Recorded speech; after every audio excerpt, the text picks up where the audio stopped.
ser clásico o barroco, perverso o conservador, planeado o sorpresivo, sencillo o complicado, rápido. o pausado. El sexo, Siempre será sexo. y desde nuestra opinión, hasta cuando es malo, Es bueno. Cóncavo y con sexo. Orientación sexual para todos. ¿Cómo les va? Muy buenas noches. Nuevamente bien contentos que nos acompañen en este espacio de Cóncavo y con sexo. Sean bienvenidos todos y todas. Yo soy Ingrid Madrigal. Y como cada semana agradecemos que nos sintonicen en las diferentes frecuencias, en los canales, en las plataformas, pues en todas las redes que aparece este espacio a través del Sistema Mexiquense de Medios Públicos. Y bueno, les invitamos a que se queden la próxima media hora con nosotros porque vamos a hablar de un tema, me parece que muy interesante y que creo que es de esos que están como muy en boga en estos cambios sociales que vivimos, y es esto de la importancia de la educación y de la sensibilización en torno a la diversidad sexogenérica. Y para platicar de este tema, invitamos a Carlos Alberto Leal Reyes. Él es antropólogo social, doctor en humanidades, es investigador y catedrático universitario, a quien le agradecemos muchísimo que esté esta emisión con nosotros. Bienvenido. Muchas gracias por la invitación, un placer. Pues mucho se habla, ¿no? Pues de la sexualidad, de la orientación sexual, pero ¿qué podemos entender por diversidad sexogenérica? Como para que todo el auditorio entre en materia pues sobre el mismo canal con nosotros. Bueno, pues básicamente y de una manera muy sencilla, podríamos entender la diversidad sexogenérica como ese conjunto de identidades, expresiones y manifestaciones que no se corresponden con la heterosexualidad, aquellas que han sido consideradas como anormales, como patológicas e incluso como hasta conductas delictivas, y se caracterizan fundamentalmente por ser manifestaciones ya sea, como lo mencionaba hace un momento, identitarias o sexoafectivas, es decir, de quién nos gusta y de con quién podemos expresar y manifestar placer. Entonces, en ese sentido, la característica esencial es que estos elementos de identidad y de construcción del sujeto, pues evidentemente no se corresponden con la heteronorma, aunque también cabe mencionar que tienen un componente político, ¿no? Asociado a la lucha y asociado a la transformación social a lo largo del tiempo. Claro, y por eso es importante la mirada de un antropólogo, de un doctor en humanidades, porque muchas veces hemos abordado algunos temas similares, pero desde el punto de vista médico, psicológico, ¿no? Y aquí vamos a darle pues otro tinte, porque finalmente es algo que sí impacta a nuestra sociedad cada vez más, porque cada vez más hay un poco, digamos, de apertura mayor, ¿no? Hay posibilidad de poner estos temas sobre la mesa, incluso en televisión, como es el caso de este espacio, ¿no? Claro, es una cuestión sí de transformaciones que van de la mano de lo político, de lo cultural, de lo legislativo, pero que sin duda tienen un componente asociado con aquello que algunos autores han dicho se arrebata, ¿no? Es decir, aquello por lo cual se visibilizan ciertas existencias, se hacen presentes en diferentes ámbitos del espacio público y evidentemente establecen como estos marcos de transformación, ¿no? Con respecto a esta dinámica. Y creo que sí es importante señalar que no se trata de algo que se torne moda, sino más bien es un asunto coyuntural, ¿no? Que va de la mano con esta manera en la cual se han mostrado, ¿no? En los espacios cotidianos otras existencias y otras maneras de ser. Claro, esto se me hace importante y justo para allá iba. La gente puede pensar, o un sector de la población puede pensar que esto es una moda, que porque las redes sociales le dan apertura y que porque eso genera likes y que porque es un trend y cosas de este tipo. Pero a mí me gustaría que, aprovechando que tenemos un antropólogo, que tienes este perfil, me gustaría que nos dieras a lo mejor algún ejemplo que se te venga a la mente de algún tipo de movimiento similar que se ha dado en otra época, no necesariamente en México, pero para comprender un poco de qué se trata esto de la diversidad y por qué es importante pues abrirle las puertas o poner el tema sobre la mesa. Bueno, en cuanto a la diversidad, es una de las características esenciales, ¿no?, de toda sociedad humana, y en ese sentido la forma en la cual se vive la sexualidad varía con el tiempo. Un ejemplo que podríamos dar pudiera ser en el sentido estético, ¿no? En Europa había la manera en la cual los reyes utilizaban cierto tipo de prendas o maquillaje que actualmente podríamos vincular con el género femenino, pero que en ese contexto en específico se correspondían con el género masculino y no había ningún problema de lectura, sino tenían como esta dimensión asociada a la forma en la cual las personas expresaban su manera de identificarse. Y con respecto a las orientaciones sexuales, la homosexualidad, como la conocemos, es el resultado básicamente de algunos elementos históricos que provienen del siglo XIX. Entonces es un fenómeno relativamente reciente. Sin embargo, las manifestaciones afectivas tienen testimonios históricos que han acompañado, en el caso de México, algunos datos que provienen de narraciones, por ejemplo, de quienes conquistaron el país o incluso testimonios de distintos sectores culturales. Entonces, en ese sentido, no podremos considerarlo como nuevo, sino parte de las expresiones en las que se vive la sexualidad, ¿no? Claro, sí está padre entenderlo así. Esto que vivimos hoy es fruto del devenir de un montón de activismo, de situaciones, de personajes históricos, de personas que han ido poniendo en la palestra pública este tipo de orientaciones sexuales, de expresiones del comportamiento sexual humano, etcétera. Podríamos concluir eso como para dejarlo bien sobre la mesa. Sí, claro, es como Ajá. parte de estas transformaciones y de estos mecanismos de sentido, ¿no? De cómo leemos las cosas, ¿no? Entonces, es importante también el precisar que no se recomienda hacerlo a través de anacronismos, es decir, las cosas como las nombramos en la actualidad no se corresponden con la forma en la que se nombraban en el pasado y no se vivían del mismo modo, ¿no? Sino más bien corresponden a ciertos elementos mediante los cuales la gente expresaba su manera de ser y la manera en la cual se identificaba, ¿no? Los medios de comunicación tienen un impacto significativo en la configuración de nuestros pensamientos y acciones, influyendo en las estructuras sociales. Tienen poder sobre nuestra comprensión de la diversidad sexogenética, incluidas las normas, los roles y los estereotipos.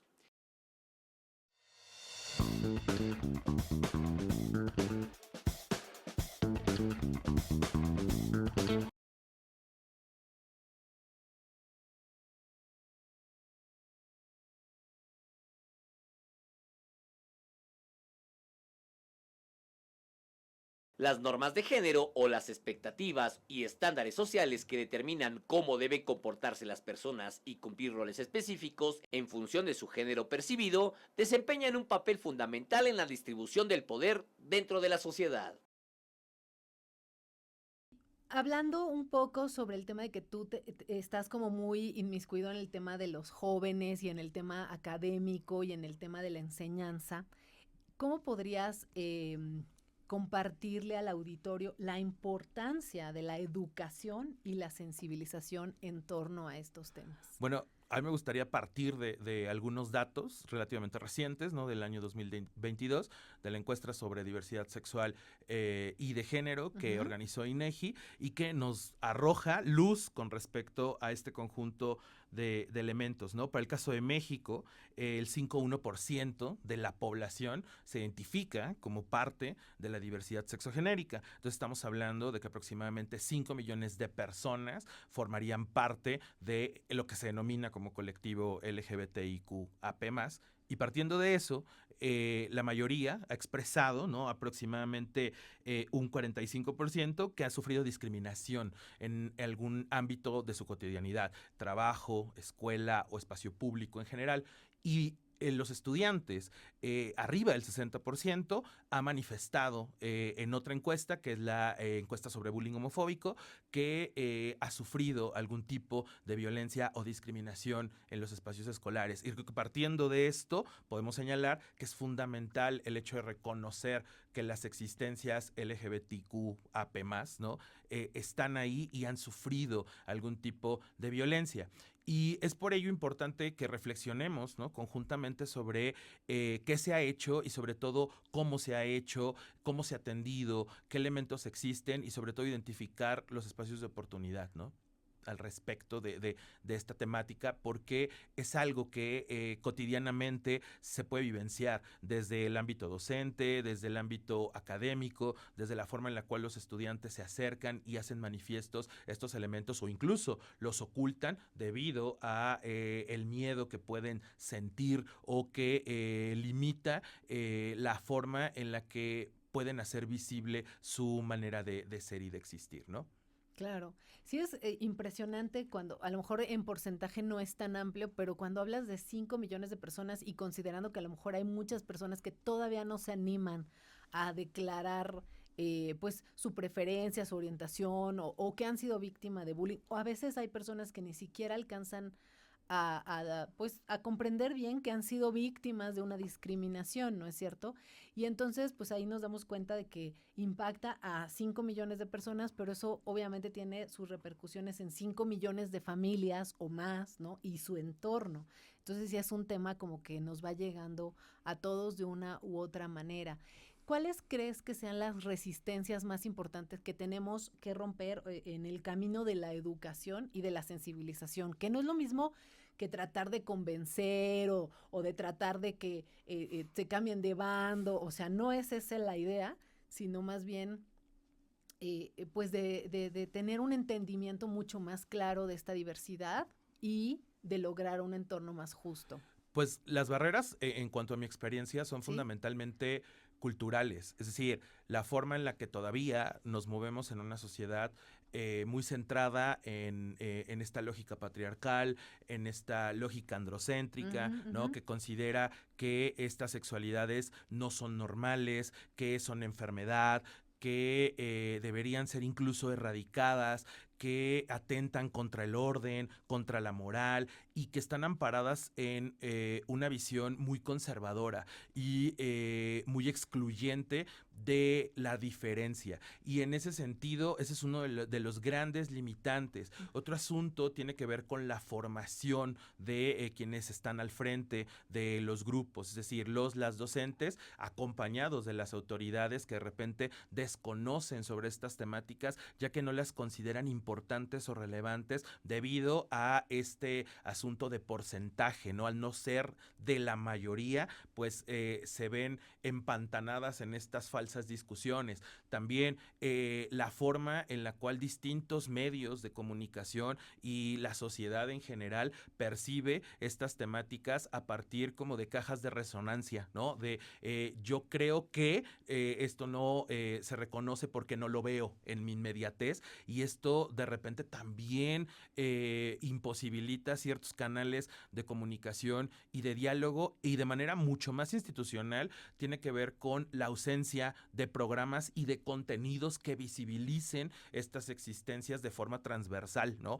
Porque de repente nos topamos con esta idea de yo estudio o doy clases de ingeniería, entonces esto ¿cómo se atraviesa con la diversidad sexogenérica? Pues porque hay sujetos que habitan esta manifestación y es algo que está en la cotidianidad, ¿no? Entonces, de manera como muy superficial, podríamos indicar estas cuestiones, ¿no? O sea, dijiste muchas cosas muy relevantes, pero me voy a detener un poco en esta última parte, ¿no? A lo mejor es una realidad mucho más tangible, a lo mejor para el tema psicológico, los que se dedican a esa rama, o a lo mejor en cierta manera los que se dedican a los temas académicos o escolares. ¿Por qué? Pues porque hay ciertas políticas públicas que obligan un poco pues por lo menos a tener alguna visión, aunque sea básica, de los temas. Pero como decías, un ingeniero, algunos otros ámbitos, de pronto son un campo infértil, digamos, para poder abordar esos temas. Y eso pasa incluso dentro de las mismas familias, se ve reflejado. A lo mejor hay una parte de la familia o un perfil, probablemente las mamás un poco más flexibles que los papás. En las estructuras de las comunidades, ¿qué podemos ir haciendo para sensibilizar pues sobre que esto es algo natural? Pues muchísimas cosas, ¿no? Pero Ajá. lo que se me ocurre a partir del ámbito en el que yo me encuentro, que es el educativo, Ujú. sería el fundamentalmente el generar los marcos normativos que permitan establecer ese conjunto de reglas, ¿no? A partir de las cuales se hable sobre la diversidad sexogenérica. Otro aspecto importante es pensar de manera situada, es decir, cada contexto es muy distinto. No es lo mismo hablar de la diversidad sexual en el ámbito urbano, en el contexto urbano, que en el contexto rural, ya que las características culturales, ideológicas son muy diferentes, y también el poder visibilizar las existencias LGBTQAP+, en distintos ámbitos, porque esta es una ausencia muy notable, es decir, cuántas personas en puestos importantes conocemos que se identifiquen como gays, lesbianas, trans, etcétera, y que lo hagan a partir de este código de identificación, ¿no? Y eso me parece como muy importante y algo que sostiene todo, que es la voluntad. Es decir, esta voluntad de poder entablar relaciones empáticas que reconozcan a la diversidad como un valor, no como algo negativo o como algo que tenga que erradicarse, ¿no? Reconocer la diferencia y tratar de establecer esos canales de diálogo, ¿no? Creo Muy que, bien. que es por ahí alguna de las rutas que podemos seguir. Claro. Millones de personas siguen siendo excluidas de la educación y el ámbito laboral por razones de género, orientación sexual, origen étnico o social, la lengua, religión, nacionalidad, la situación económica o discapacidad. La educación inclusiva se esfuerza en identificar y eliminar estas barreras.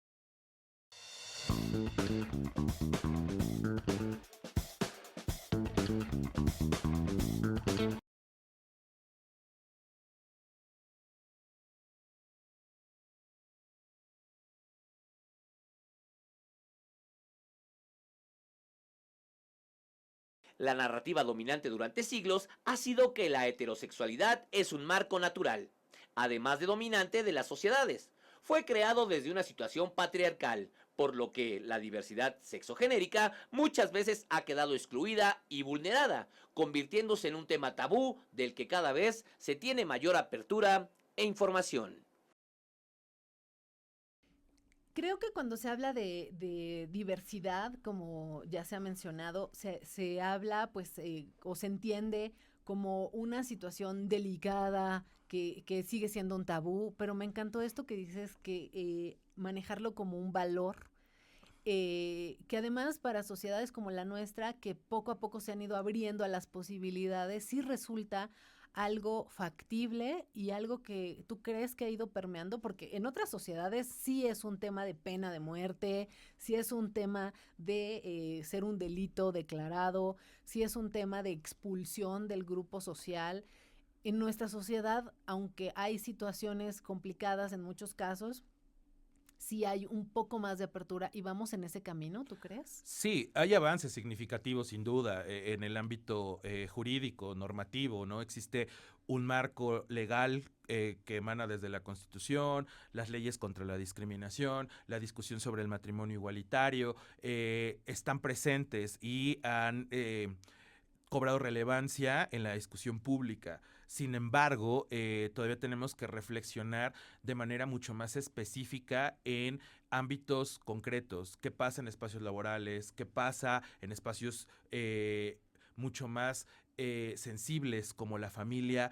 El poder desplazar un poco la discusión de lo moral a lo ciudadano, porque es ahí donde desmontamos estos elementos, ¿no? Porque si empantanamos esto con respecto a lo que me podría afectar en términos de comportamiento, es ahí donde la situación se torna sumamente limitada. Y también es esta idea de irnos sensibilizando de manera profesional, es decir, que haya voces especializadas sobre estas temáticas que puedan ir diseminando información concreta, validada, da y que se generen espacios como este también es fundamental en términos de visibilizar nuestras experiencias y las experiencias que pueden servir como referente, ¿no? En este conjunto de mecanismos de cambio. Claro. Y creo que, bueno, platicábamos también cuando preparamos esta entrevista que hay mucho que ver en el cuestión de medios de comunicación y cómo abordan. ¿Tú crees que vamos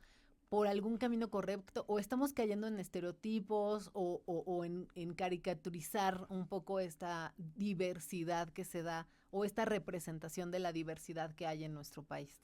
Pues me parece que también ha habido un cambio significativo en la manera en la que se representan las sexualidades no normativas en los medios tradicionales. Sin embargo, habría también que poner en este asunto el tema de la corrección política, de otro tipo de elementos a partir de los cuales se puede hablar de, por ejemplo, las presencias trans, ¿no? Ya tuvimos reality shows que hablaban de estas existencias, pero lo hacen a partir de ciertos elementos que tienden a exaltar o a exotizar o a volver espectáculo las vidas. Entonces, en ese sentido, creo que se debería generar otro tipo de sensibilidad con respecto a estas formas en las cuales, ¿no?, las poblaciones LGBT vivimos, ¿no? De dónde estamos, qué es lo que hacemos, dónde trabajamos, qué tipos de discursos representamos y sobre todo el romper, me parece, como esta idea de dónde podemos insertarnos, porque de repente hay como esta noción muy equivocada de que hay cierto perfil de personas que podemos trabajar, por ejemplo, darle más voz a las personas trans que hablen en primera persona sobre sus existencias, a las personas no binarias, por ejemplo, y romper también esta lógica muy patriarcal de solo la G, ¿no? Sino que hay otro tipo de manifestaciones de la pluralidad, por ejemplo, qué pasa con poblaciones indígenas, con poblaciones afro, con poblaciones que atraviesan algún tipo de enfermedad, poblaciones discapacitadas que forman parte de la diversidad sexual. Son cosas que deben de estar ahí y sobre las cuales se debe de abonar un poco más y sobre todo con respeto, ¿no? Claro, es el panorama real más que el personaje, ¿no? Exacto. Que algunas veces, y se nos hace como aceptable en el personaje, en la celebridad, pero que, o sea, pero mi vecino no, pero Exacto. el niño que va con mi hijo en la escuela no, o sea, esta parte de llevarlo a un tema un poco más real. Y quien cumple ciertos estándares normativos que se asocian con la heterosexualidad. Por ejemplo, pensamos en la celebridad, pero la celebridad que sea decodificada como una persona que no incomoda, pero qué pasa con personas que viven en una comunidad indígena, qué pasa con personas que, como te mencionaba, tienen algún tipo de discapacidad, también son existencias que están ahí, ¿no? Y que merecen ser representadas y que ese es otro tema, ¿no? De qué pasa con la representación, ¿no? O sea, como lo hemos visto, hay películas que actualmente están en el ojo del huracán por ese tema de la representación, de cómo se están representando y quiénes están siendo puestos justamente en el centro de estos elementos de explicación, Claro. porque esos asuntos tienen una repercusión en la colectividad, ¿no? Claro. Pues se nos ha acabado el tiempo, Carlos, pero pues deberíamos hacer como la parte 2 o algo, porque creo que nos falta mucho de explorar y a lo mejor meternos a ejemplos un poco más para entender qué estamos haciendo bien, qué estamos haciendo mal, qué estamos entendiendo de una manera que a lo mejor no aterriza muy bien para visibilizar estas diversidades, ¿no? Y para ver cómo podemos darle como mucho respeto a estas manifestaciones y no nada más usarlas en beneficio del momento, ¿no? Que es lo que ha pasado, por ejemplo, en estos reality shows, ¿no? Claro, claro que sí.